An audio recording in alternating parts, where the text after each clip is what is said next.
Hey folks, so quick question.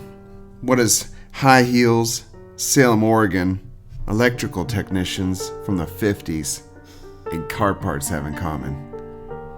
If you were thinking your local mechanic who just fucked up your oil change, I feel for you. But it also has in common with the Shoe Fetish Slayer. This is gonna be gruesome. You got 20 minutes for a nasty story? I think you do. I'm John. And I'm Kat. And this is a Cast-A-Gast.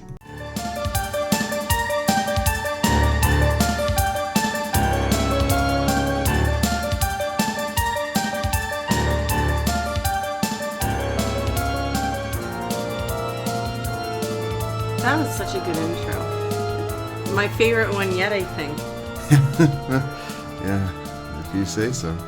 Oh boy, it's a beautiful gray Saturday.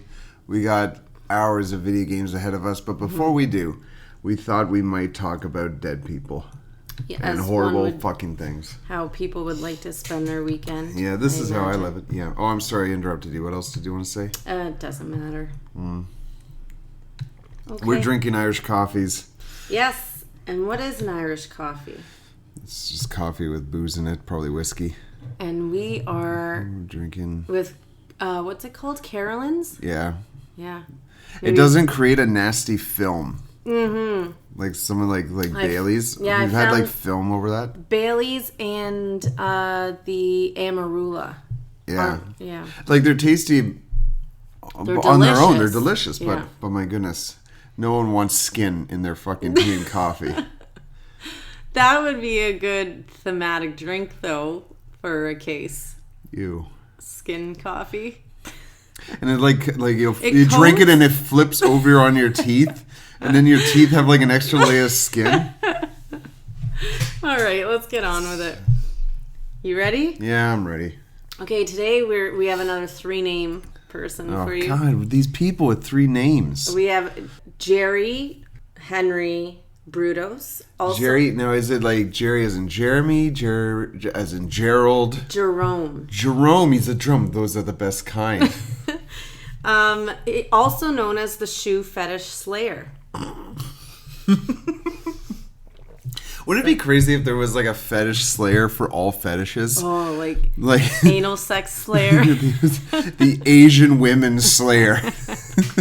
Asian women fetish slayer. The foot fetish slayer. The stuffing inanimate objects into your ass fetish slayer. Oh my god. We could go on forever. Yeah. Pull up Pornhub. Let's come up with a few more. Okay, so Jerry Henry Brutos was born January 31st, 1939 in Webster, South Dakota. Oh, so he's a 39. He's not a boomer. This is a traditionalist serial killer. I did have a dog named Webster. We will post a picture of her on our social media. Well, we'll see. He was the youngest of 2 sons. Jeremy's mother was hoping for a girl when she was pregnant with him and was extremely disappointed when she found out that she had another son. Oh, I know, those little bastards. They just get up to mischief. She abused him emotionally and physically constantly because of this. They moved around a little bit, but eventually they settled in Salem, Oregon. That's where everyone mostly settles. Or is it Oregon? You know? Oregon? Origami. Why would they settle in Salem? I don't know. You know, this hole in the shit seems like a good place for me. I've never been to Salem. So apologies to our fans from Salem. If we have any fans. Jeremy's shoe fetish began when he was only 5 years old. Do tell. After he found a pair of spiked heels in a junkyard. His mother did find... He was 5 years old in a junkyard? Well, I mean, it was the 40s. It was absolutely in the 40s. Kids at that age were out roaming at 2. It was very, very common. You know, everyone died at war, so no one's around to fucking manage these children. So his mother did find these shoes and destroyed them. He also did try to steal his first grade teacher's shoes. Outside of his shoe fetish, he also had a fetish for women's underwear.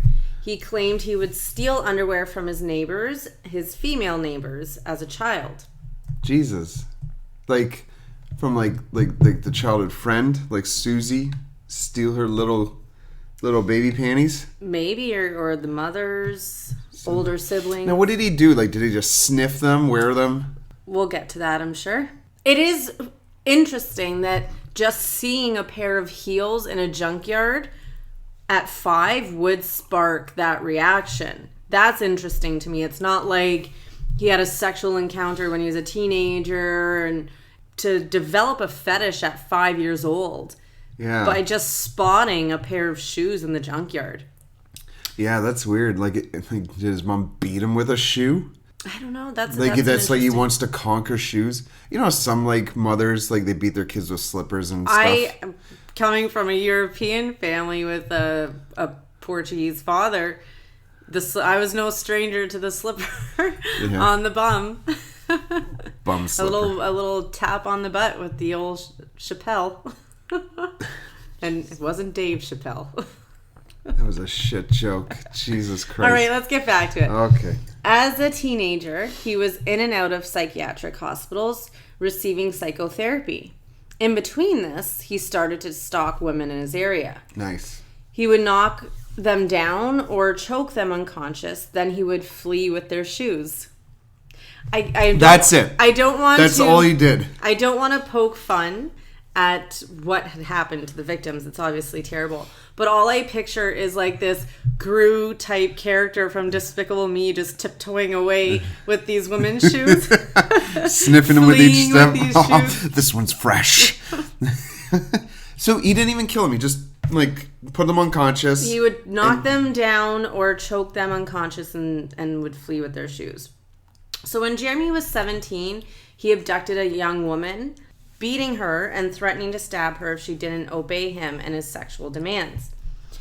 He was arrested for this and was taken to a psychiatric hospital for 9 months. What were his sexual demands?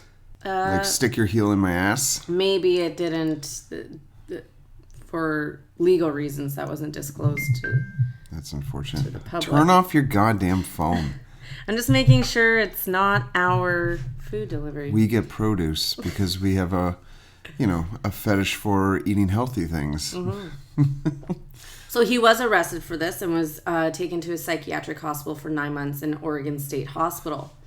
It was during this stay that it was revealed that his sexual fantasies stemmed from his hatred towards his mother and women in general. He hates women. Yes. But he loves their shoes. Yeah. He was diagnosed. With schizophrenia and extreme misogyny. And despite his troubles and being in and out of hospitals, he was able to graduate with his class in 1957. Well, good for him. High achiever. After graduation, he became an electronics technician. And 4 years later, in 1961, around the age of 22, he married a 17-year-old. I did see different names for her, so I'm just going to leave her name out of it as she's an innocent party.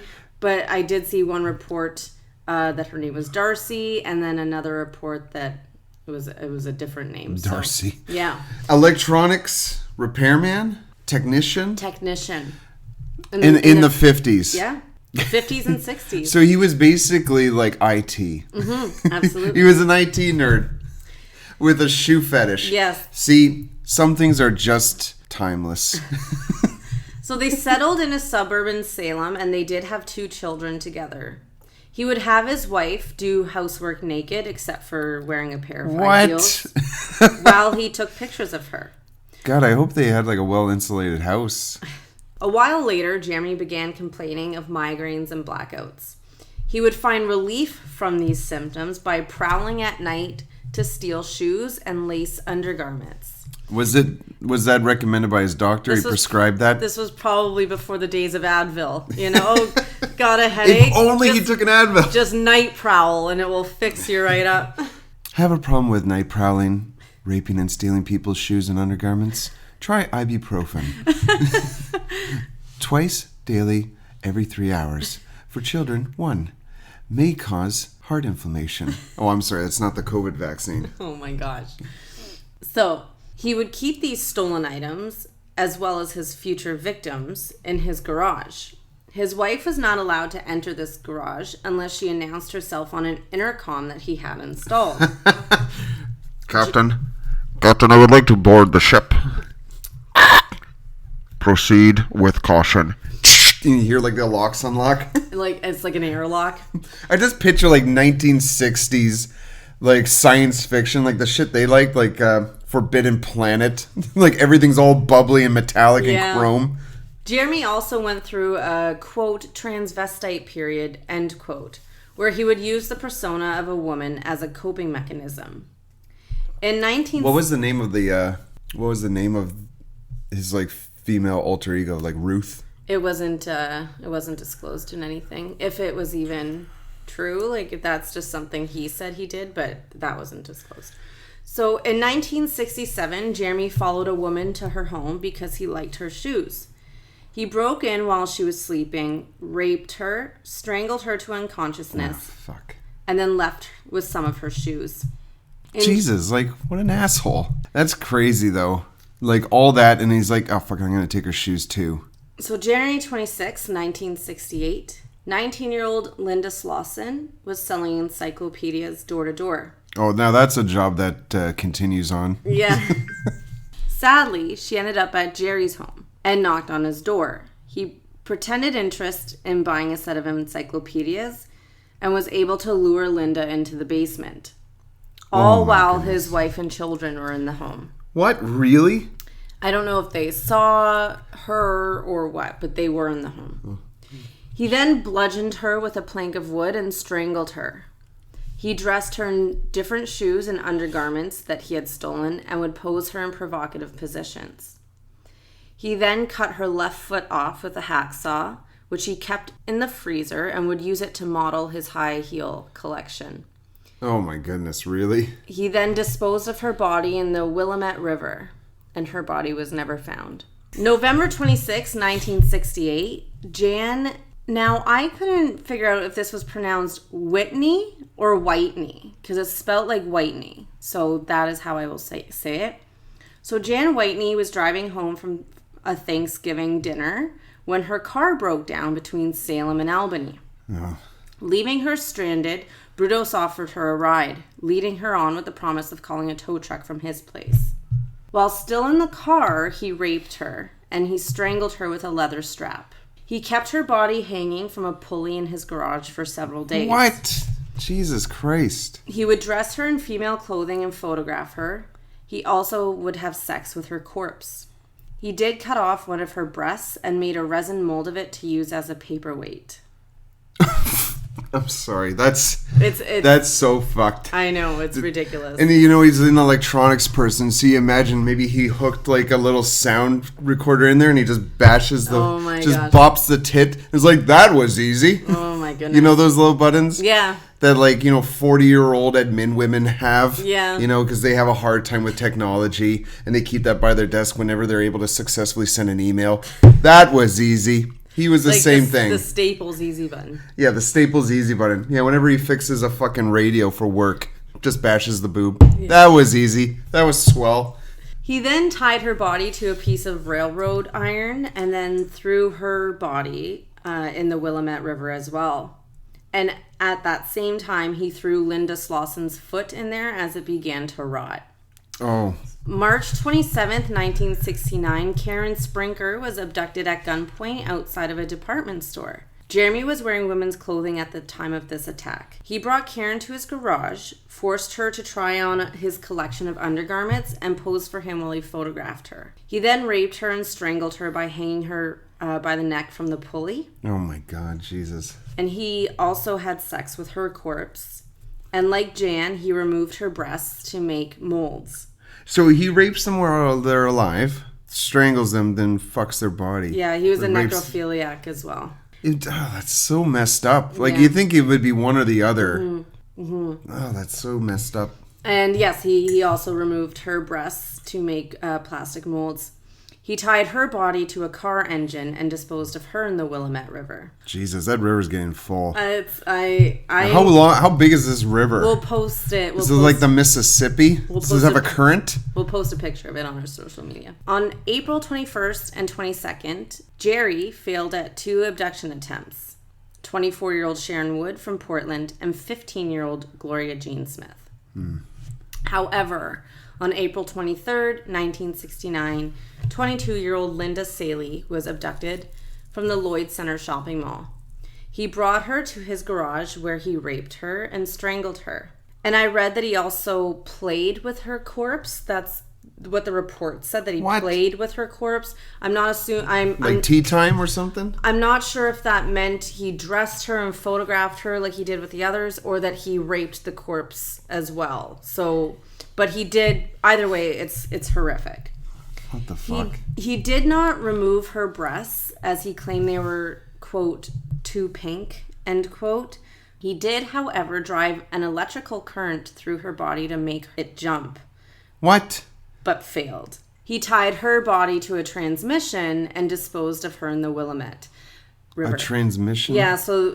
Like he broke apart a car? Yeah, so Karen Sprinker was a car engine... And Linda Sayley was a transmission. So I don't know if he just had car parts laying around. Jeremy would wear high heels and masturbate after his murders. What is with this fucking guy?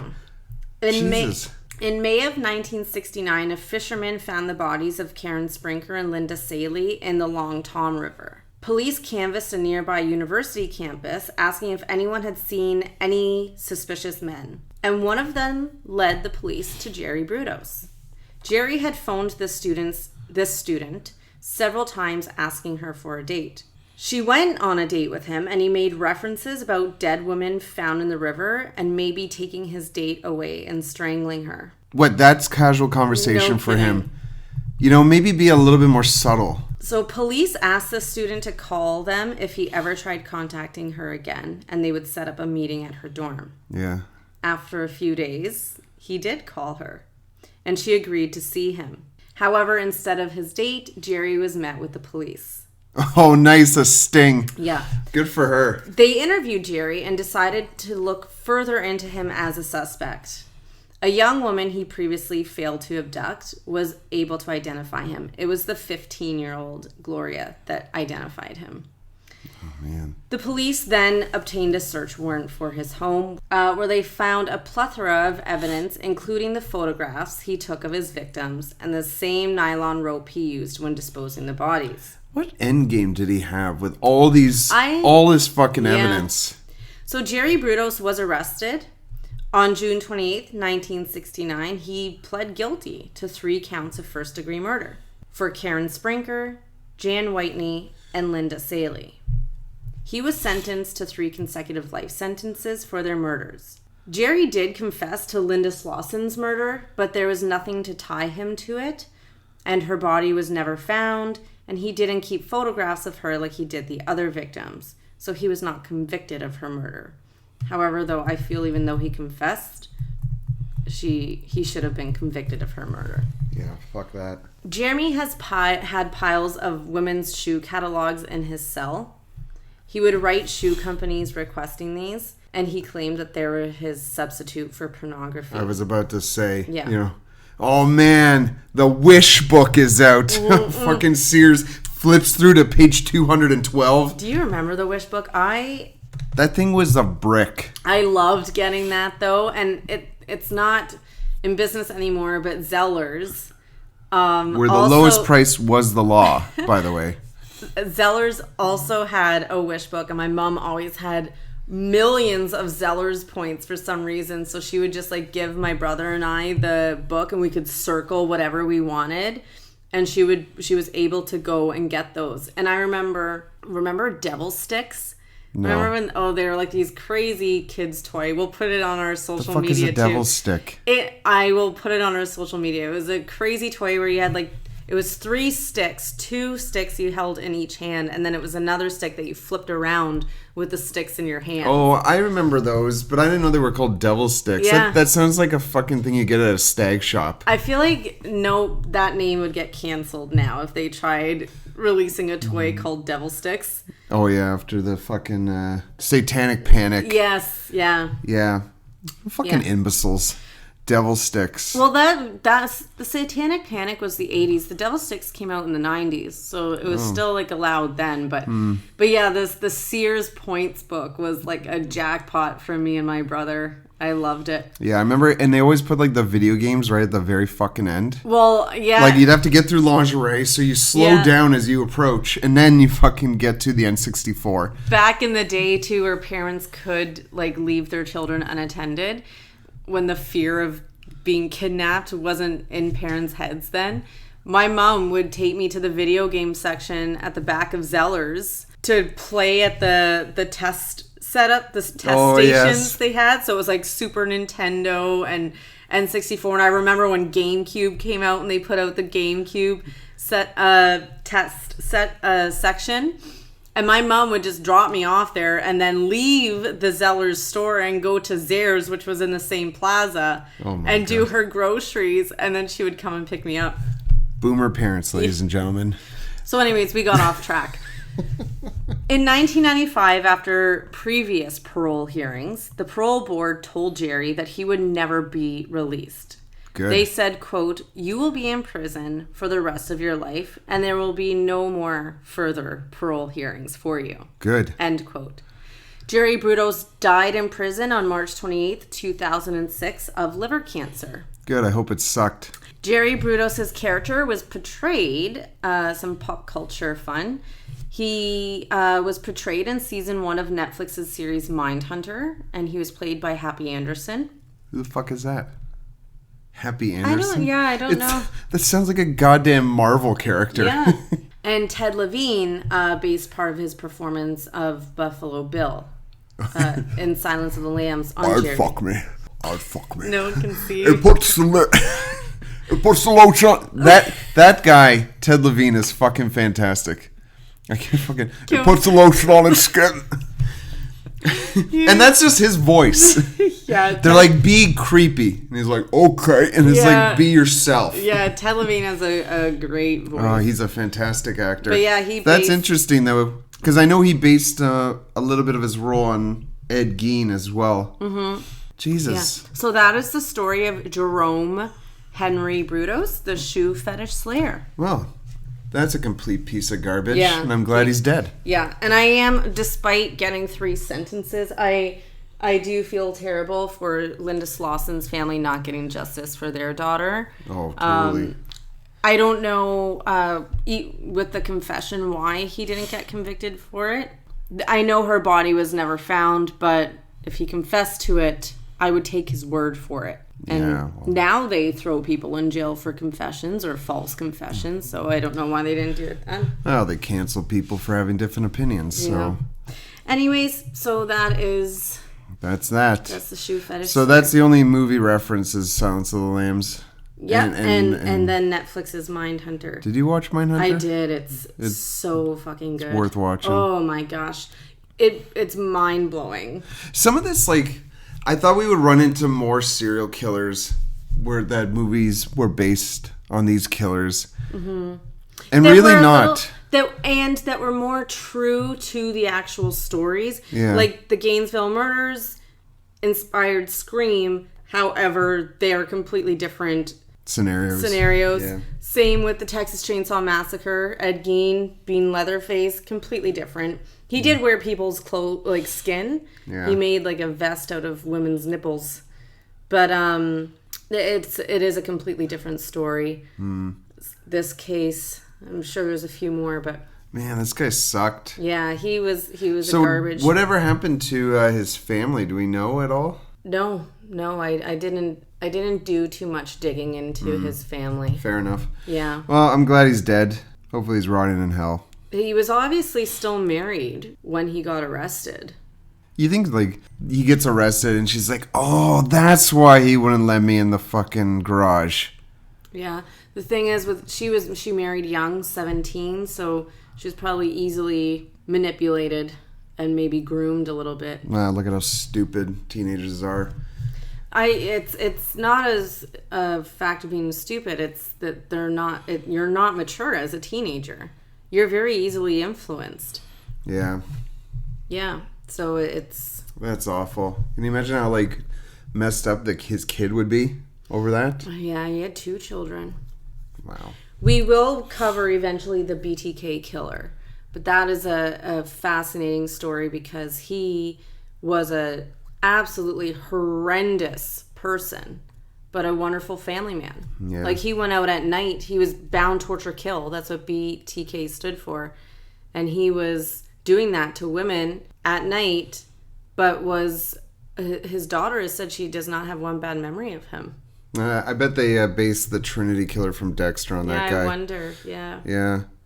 What is your thoughts about shoes? Like, I like shoes to a point. Like, I wear, like, steel-toed shoes because I got to walk around, like, construction sites and stuff a bit. I like a good shoe, you know?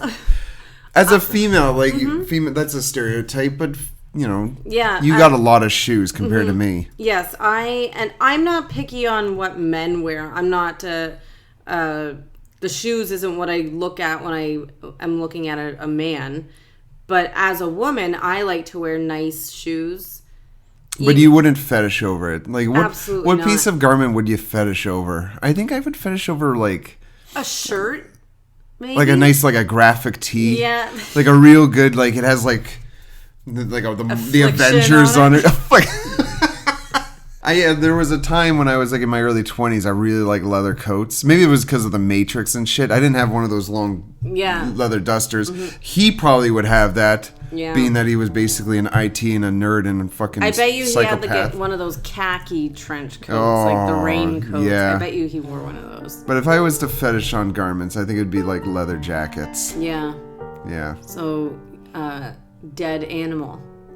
Well, you know, it protects against the wind pretty well.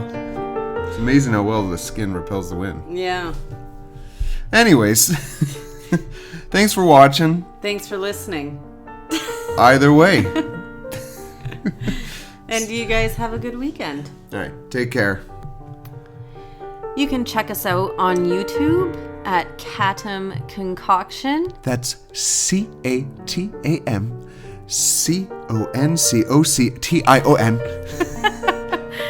And on Instagram at cast_aghast. Remember, there's a silent H.